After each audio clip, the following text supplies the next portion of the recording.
coaches, Ron Silico here. What I wanted to do in this video today is talk about the concept of advantage, disadvantage when you're doing some of your drill and skill work.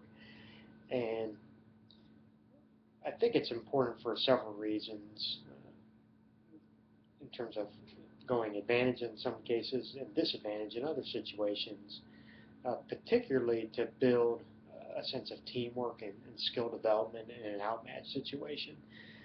This video is going to talk about offense, but I think it's certainly applicable to defense as well, and many of us do 5-on-4 drills, 4-on-3 drills, putting at man disadvantage, so you have to teach the concepts of help and rotation and those kind of things. I want to talk about it in terms of offense because, as wise a person as John Wooden once said, is he spent most of his practice time on offense because he felt that was the harder skill set to learn.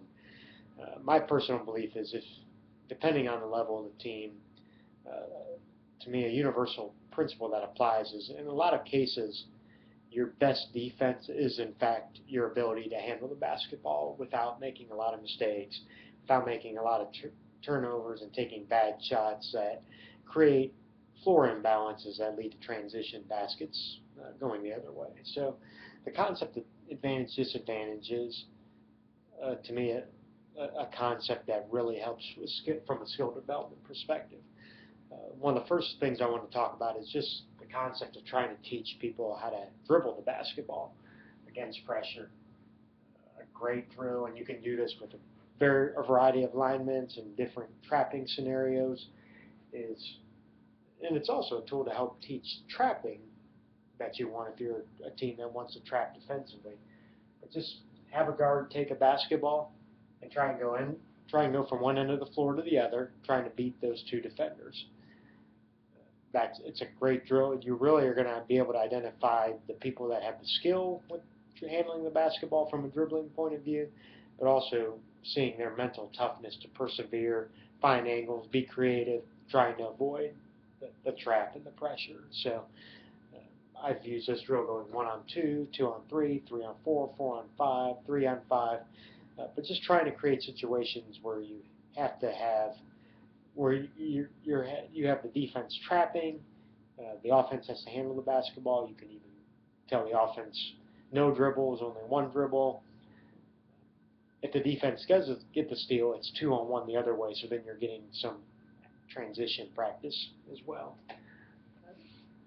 Another way that I'd like to use this is, in particular, really trying to once you've identified the players on your team that would be the best screeners, that are going to be setting a lot of screens, have them practicing screens, and then you have the people that you identify as the movers or the cutters, learning how to use the screens. So you can do this in a variety of situations. You can have a coach or a manager or another player that's in fact unguarded. This is one example, teaching the flare screen. You could have the pass to the coach. This player is coming over to set the flare screen. This guy's using it. Coach dribbles over, and you're just teaching screening angles, rescreening, down screens, flare screens, back screens. One that I think is overlooked at times, but the NBA and college levels really use it a lot, is the Iverson cut. So if you've got your screener here, and there's a lot of defensive pressure, using that Iverson cut coming off that screen.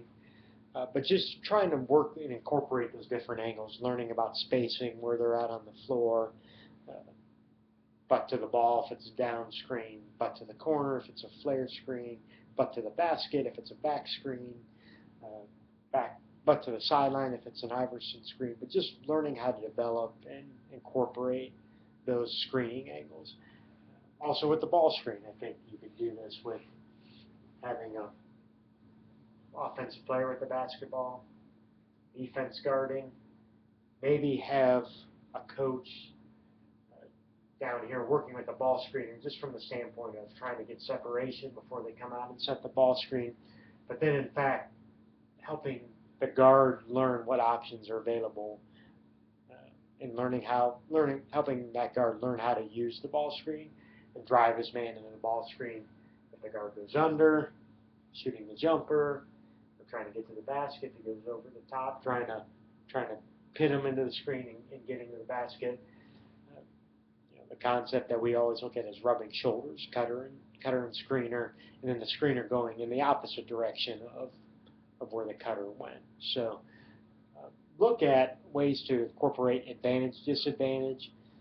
If you really want to boost things from a competition standpoint, have teams go shirt skins or different colors and keep score while you're doing these drills, especially if you're doing them in a full court manner. It will really test the competitiveness in the pressure that teammates are going to put on each other to improve. So look at advantage, disadvantage as a teaching tool in your drill breakdowns. Thank you for watching. Have a great day.